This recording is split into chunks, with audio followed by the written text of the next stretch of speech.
Assalamualaikum warahmatullahi wabarakatuh. Nama saya Syafa Zahranisa dari 4C. Saya di sini akan menjelaskan teori berdasarkan pembiayaan dana partai politik yang dimana oleh Mei Susanto dan Ingrid Van Buisen. Yang pertama di sini ada jurnal Hambatan Transparansi Keuangan Partai Politik dan Kampanye Pemilihan Umum. Jurnal ini menjelaskan adanya untuk menghindari hal yang dibutuhkan laporan keuangan partai politik yang harus diaudit dan diumumkan kepada publik. Hambatan berikutnya yaitu laporan keuangan dari perorangan dan badan usaha sering sekali tidak dilaporkan karena audit tidak dilakukan oleh BPK melainkan oleh Kantor Akuntan Publik atau KAP yang ditunjuk parpol. Oleh karena itu, untuk meningkatkan transparansi dan objektivitas, seharusnya audit BPK mencakup seluruh penerimaan dan pengeluaran partai politik. Kemudian memisahkan antara pengelolaan keuangan partai politik dengan kampanye pemilihan umum sulit untuk dilakukan, meskipun begitu terperinci mengenai sumber pemasukan,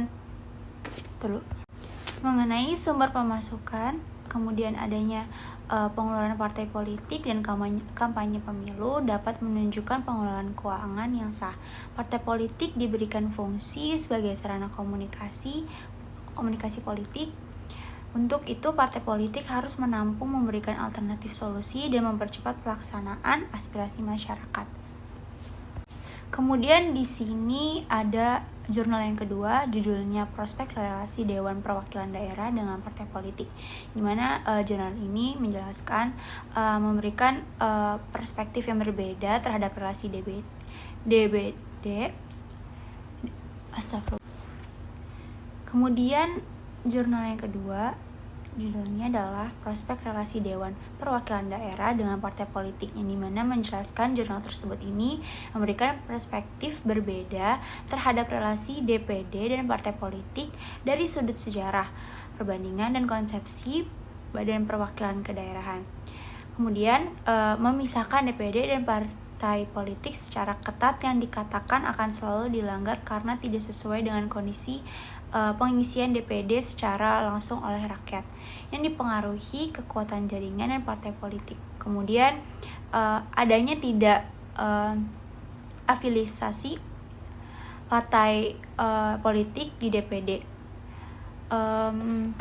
Ada tidaknya afiliasi partai politik di DPD tidak akan memberikan dampak signifikan karena keterlambatan kewenangan DPD, sehingga yang diperlukan adalah pemberian kewenangan DPD yang signifikan dalam proses legislasi dan pengawasan melalui model bicameral. Dengan demikian, prospek hubungan DPD dan partai politik di masa akan datang dapat saling berkontribusi sesuai kewenangan DPD yang sudah signifikan dengan tetap memberi ruang bagi perorangan. Kemudian jurnal yang ketiga yaitu Problem Akuntabilitas Pembiayaan Politik dalam Pembahasan Revisi UU Pemilu. Di sini menjelaskan regulasi pembiayaan pemilu masih menyandang persoalan serius di Indonesia. Kemudian adanya studi-studi terdahulu ini menekankan adanya problem pengaturan regulasi yang membuka celah pada terjadinya praktik politik uang dan korupsi pemilu di Indonesia. Melalui pemeriksaan terhadap rancangan undang-undang pemilu, studi ini menemukan bahwa pengaturan mengenai pembiayaan justru semakin baik dibanding regulasi sebelumnya atau masa sebelumnya, dan berargumen bahwa paradoks antara jaminan akuntabilitas dalam regulasi pembiayaan pemilu dengan buruknya praktik pembiayaan pemilu lebih disebabkan oleh yang pertama itu ada perilaku berpemilu partai dan kandidat yang memanfaatkan celah pengaturan dalam regulasi pembiayaan pemilu. Yang kedua, terbatasnya ruang pengaturan akuntabilitas pembiayaan partai politik dalam rancangan undang-undang pemilu. Kemudian jurnal yang keempat yaitu Perkembangan Konseptual dan Eksistensi Konvensi Ketatanegaraan Pasca Perubahan Konstitusi, yang dimana pemahaman terhadap doktrin dan konsep konvensi ketatanegaraan sendiri tidak dapat disandarkan pada doktrin dan contoh-contoh lama dan cenderung out of date. Mengingat konsep dan doktrin konvensi berkembang sedemikian rupa baik dalam rangka menjalankan proses dan ketatanegaraan maupun dalam rangka mengisi kekosongan dan menyempurnakan hukum ketatanegaraan. Karena itu terdapat urgensi akademik untuk melakukan pengajaran dan penelitian secara lebih mendalam terhadap konvensi ketatanegaraan sebagai upaya memperkaya dan memperkuat akan konvensi ketatanegaraan itu sendiri. Perkembangan konsep konvensi ketatanegaraan secara umum dan urgensi memahami baik dalam dunia akademik maupun dalam penyelenggaraan negara di Indonesia.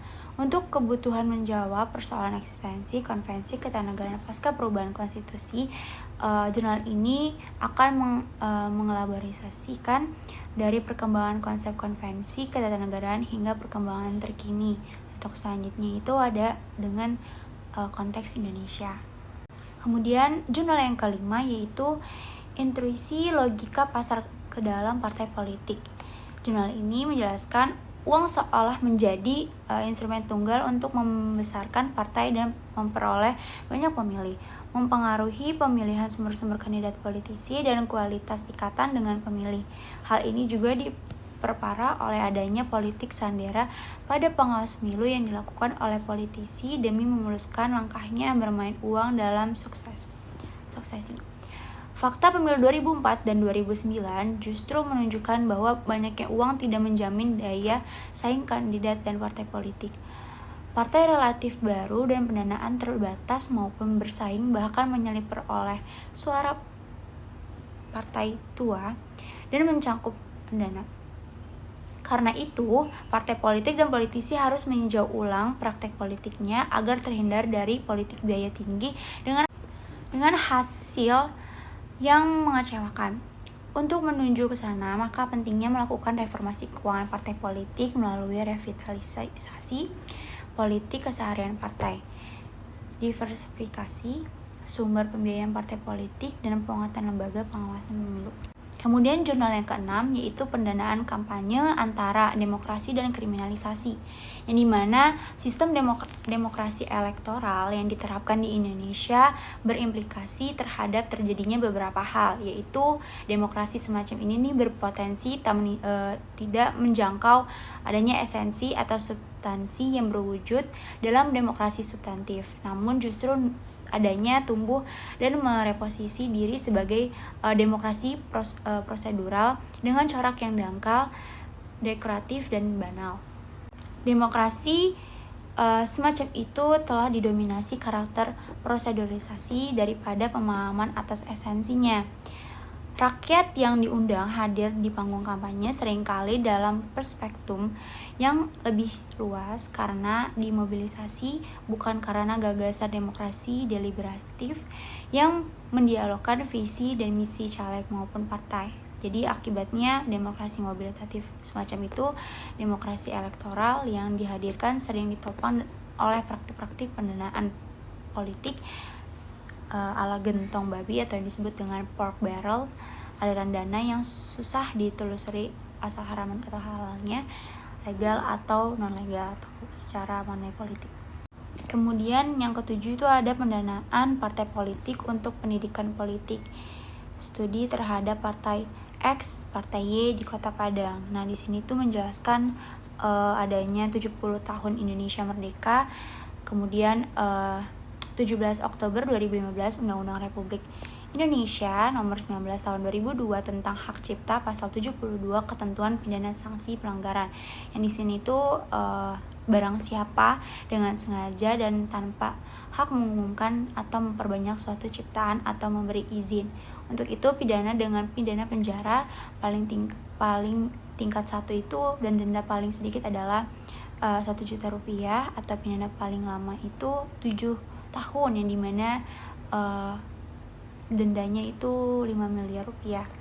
Kemudian jurnal yang ke-8 itu analisis temuan berulang pada pemeriksa bantuan keuangan Dewan Pemimpin Daerah Partai Politik Provinsi Daerah Yogyakarta, yang dimana terdapat adanya 3 penyebab berulang temuan pemeriksaan, yaitu lemahnya pengendalian internal partai politik, kelemahan dalam pemeriksaan, dan belum optimalnya peran Badan Kesatuan Bangsa dan Politik. Kemudian jurnal yang keempat yaitu formulasi ideal bantuan keuangan kepada partai politik, yang dimana formulasi mengenai besaran bantuan keuangan kepada partai politik harus ditambah. Undang-undang partai politik juga belum memaksa partai untuk bersikap transparan dan akuntabel untuk mengelola keuangan partai. Sekian dari saya, kurang lebihnya mohon maaf. Wassalamualaikum warahmatullahi wabarakatuh.